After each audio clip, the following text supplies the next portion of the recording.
no importa cuál sea la actividad que desarrolles dentro de la iglesia, la actividad que desarrolles fuera de la iglesia. No importa los dones que tengas, no importa cuántos años de creyentes tengas. El entendimiento de la palabra está supuesto a que sea para todos. Primero entendemos, luego creemos y luego practicamos aquello que creemos. Primero entendemos, luego creemos y después practicamos aquello que creemos. Cuando nos saltamos algunos pasos de esto, lo que podemos estar haciendo es religiosidad.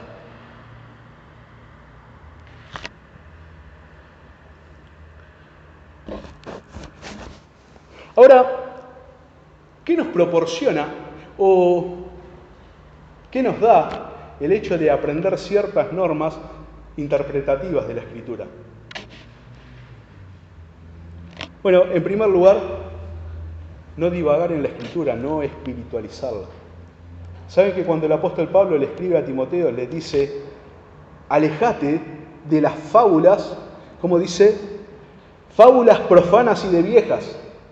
Fábulas profanas y de viejas.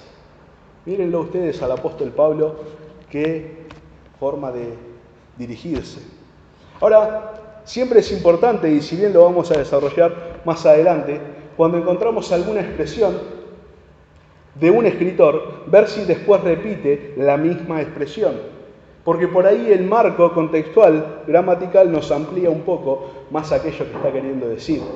Y el apóstol Pablo utiliza nuevamente la expresión fábulas cuando se dirige a Tito. Cuando habla con Tito le dice, tené cuidado con las fábulas judaicas. ¿Qué son las fábulas judaicas? Bueno, saben que los judíos, haciendo alarde de su idioma, interpretaban cosas que solo ellos podían interpretar.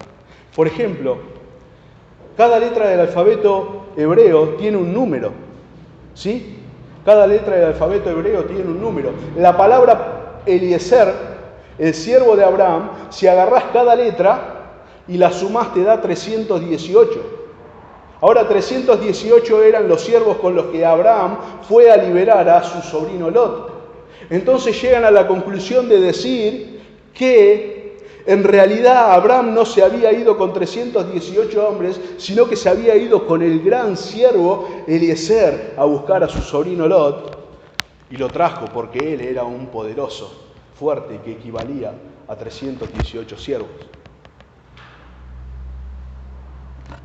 Fábulas judaicas. No tiene nada que ver eso con el texto bíblico. Nada tiene que ver.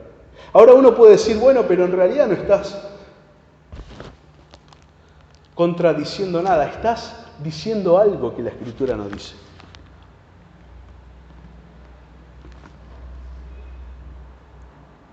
Él se lo advierte y le dice, tengan cuidado. Ellos a veces no tenían de qué hablar.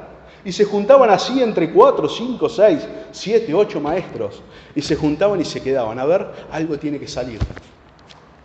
A ese nivel es como que ya toda la Escritura la habían interpretado y querían ya jugar en la siguiente liga, querían jugar en el siguiente grado, decir, tenemos que ir más allá en cuanto a la interpretación. El apóstol Pablo, hablando de ese tipo de interpretaciones, dice y las menciona como huecas sutilezas. Huecas sutilezas. No te entretengas, dice, en genealogías interminables. En esas cosas que no tienen sentido, como si la verdad de Dios le faltase condimento o cuestiones para en realidad ir viendo. Como que ya analizaste toda la verdad de Dios y bueno, vamos por aquello que queda. Dice, no te entretengas en esas cosas. Entonces, una de las cosas que nos va a dar el hecho de entender correctamente la Escritura, es justamente no detenernos en cosas que la Escritura no dice. Otra de las cosas es no espiritualizar de más, no utilizar frases lógicas para que la Escritura diga algo que nosotros pensamos de antemano. Cuando digo nosotros es el hombre, que el hombre piensa de antemano.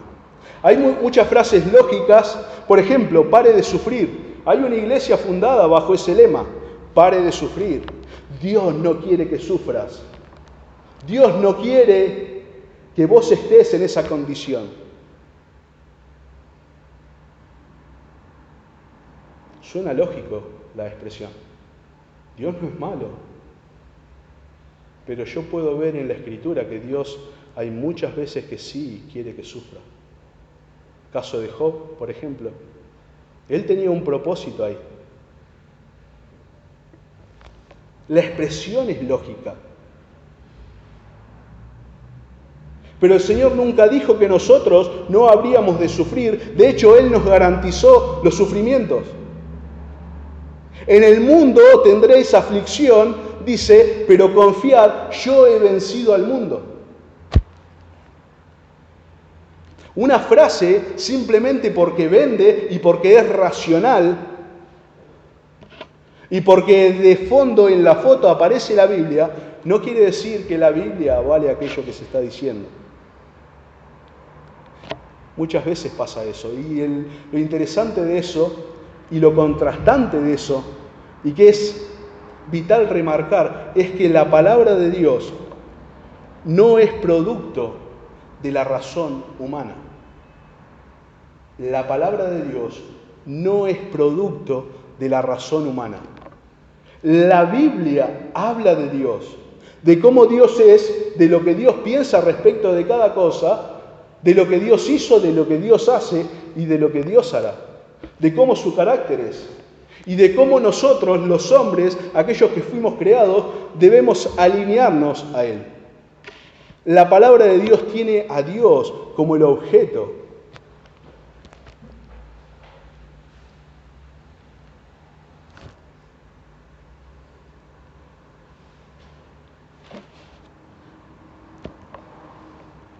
Entender bien la Escritura nos va a llevar también a que muchas frases que probablemente usamos y escuchamos de versículos, detectemos como que no es eso lo que el versículo está diciendo.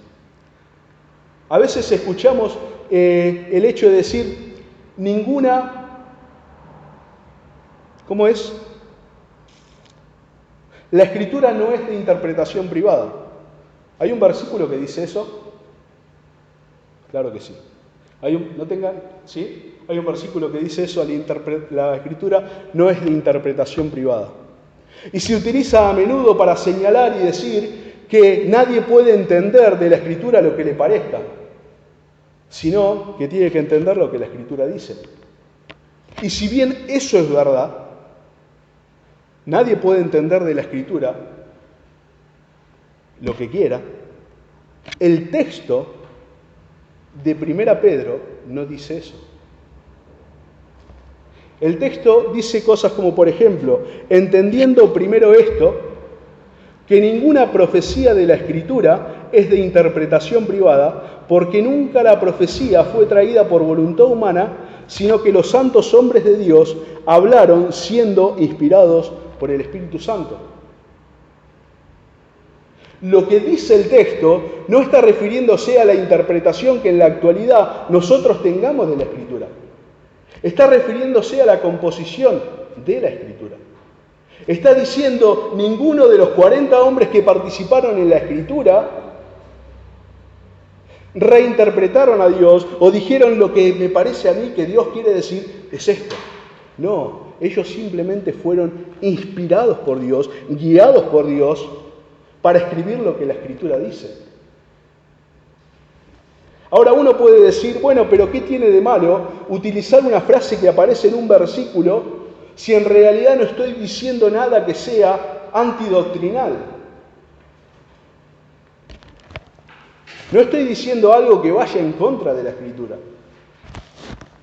El punto es que interpretativamente nos hacemos reprensibles. Porque si mañana entra alguien afuera forzando un versículo que sí es una falsa doctrina, y le decimos, pero estás forzando el versículo para hacer que diga eso. Bueno, lo mismo que haces con 1 Pedro 2, 20, 21. Es como que te hace reprensible. Por eso es importante siempre entender cada texto en su contexto y no utilizar una frase para apoyar una idea o para abonar un pensamiento que nosotros tengamos de antemano.